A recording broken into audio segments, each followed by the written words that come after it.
नमस्कार दोस्तों। आज हमारे देश को स्वतंत्र हुए 75 साल होने को आ गए, लेकिन हमारे भारत देश को स्वतंत्रता दिलाने में बहुत से महापुरुषों का महत्वपूर्ण योगदान रहा है। इनमें से ही एक रहे हैं बाल गंगाधर तिलक। बाल गंगाधर तिलक को भारतीय स्वतंत्रता संग्राम का जनक माना जाता है। वे बहुमुखी प्रतिभा के धनी थे। वह एक समाज सुधारक, स्वतंत्रता सेनानी और राष्ट्रीय नेता के साथ साथ भारतीय इतिहास, संस्कृति, हिंदू धर्म, गणित और खगोल विज्ञान जैसे विषयों के विद्वान भी थे। बाल गंगाधर तिलक लोकमान्य के नाम से भी जाने जाते थे।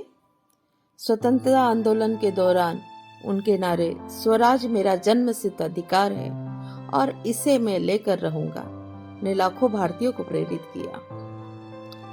बाल गंगाधर तिलक का प्रारंभिक जीवन, उनका जन्म 23 जुलाई 1856 को महाराष्ट्र के रत्नागिरी के एक चितवन ब्राह्मण कुल में हुआ। उनके पिता गंगाधर रामचंद्र तिलक संस्कृत के विद्वान और एक प्रख्यात शिक्षक थे। तिलक एक प्रतिभाशाली विद्यार्थी थे और गणित विषय से उनको खास लगाव था। बचपन से ही वे अन्याय के घोर विरोधी थे और अपनी बात बिना हिचक के साफ साफ कह जाते थे।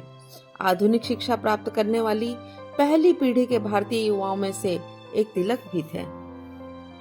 जब बालक तिलक महज 10 साल के थे, तब उनके पिता का स्थानांतरण रत्नागिरी से पुणे हो गया। इस तबादले से उनके जीवन में भी बहुत परिवर्तन आया। उनका दाखिला पुणे के एंग्लो वर्नाकुलर स्कूल में हुआ और उन्हें उस समय के कुछ जाने माने शिक्षकों से शिक्षा प्राप्त हुई। पुणे आने के तुरंत बाद उनकी मां का देहांत हो गया और जब तिलक मात्र 16 साल के थे, तब उनके पिता भी चल बसे। तिलक जब मैट्रिकुलेशन में पढ़ रहे थे, उसी समय उनका विवाह एक 10 वर्षीय कन्या सत्यभामा से करा दिया गया। मैट्रिकुलेशन की परीक्षा उत्तीर्ण करने के बाद उन्होंने डेक्कन कॉलेज में दाखिला लिया।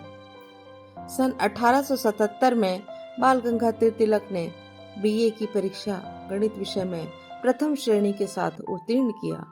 आगे जाकर उन्होंने अपनी पढ़ाई जारी रखते हुए एलएलबी की डिग्री भी प्राप्त किया। स्नातक होने के पश्चात तिलक ने पुणे के एक प्राइवेट स्कूल में गणित पढ़ाया और कुछ समय बाद पत्रकार बन गए। वो पाश्चात्य शिक्षा व्यवस्था के पुरजोर विरोधी थे। उनके अनुसार इससे न केवल विद्यार्थियों बल्कि संपूर्ण भारतीय संस्कृति और धरोहर का अनादर होता है। उनका यह मानना था कि अच्छी शिक्षा व्यवस्था ही अच्छे नागरिकों को जन्म दे सकती है और प्रत्येक भारतीय को अपनी संस्कृति और आदर्शों के बारे में भी जागरूक रहना चाहिए। अपने सहयोगी आगरकर और महान समाज सुधारक विष्णु शास्त्री चिंपुलकर के साथ मिलकर उन्होंने डेक्कन एजुकेशन सोसाइटी की स्थापना की, जिसका उद्देश्य देश के युवाओं को उच्च स्तर शिक्षा प्रदान करना था। डेक्कन एजुकेशन सोसाइटी की स्थापना के पश्चात तिलक ने 2 साप्ताहिक पत्रिकाओं केसरी और मराठा का प्रकाशन शुरू किया। केसरी मराठी भाषा में प्रकाशित होती थी, जबकि मराठा अंग्रेजी भाषा की साप्ताहिकी थी। जल्द ही दोनों बहुत लोकप्रिय हो गए। इनके माध्यम से तिलक ने भारतीयों के संघर्ष और परेशानियों पर प्रकाश डाला। उन्होंने हर एक भारतीय से अपने हक के लिए लड़ने का आह्वान किया। तिलक अपने लेखों में तीव्र और प्रभावशाली भाषा का प्रयोग करते थे, जिससे पाठक जोश और देशभक्ति की भावना से ओतप्रोत हो जाए। बाल गंगाधर तिलक सन 1890 में भारतीय राष्ट्रीय कांग्रेस से जुड़े। अपने जीवन काल में वह पुणे म्युनिसिपल परिषद और बॉम्बे लेजिस्लेचर के सदस्य और बॉम्बे यूनिवर्सिटी के निर्वाचित फेलो भी रहे। एक आंदोलनकारी और शिक्षक के साथ साथ तिलक एक महान समाज सुधारक भी थे। उन्होंने बाल विवाह जैसी कुरीतियों का विरोध किया और इसे प्रतिबंधित करने की मांग की। वे विधवा पुनर्विवाह के प्रबल समर्थक भी थे। तिलक एक कुशल संयोजक भी थे। गणेश उत्सव और शिवाजी के जन्म उत्सव जैसे सामाजिक उत्सवों को प्रतिष्ठित कर उन्होंने लोगों को एक साथ जोड़ने का कार्य भी किया।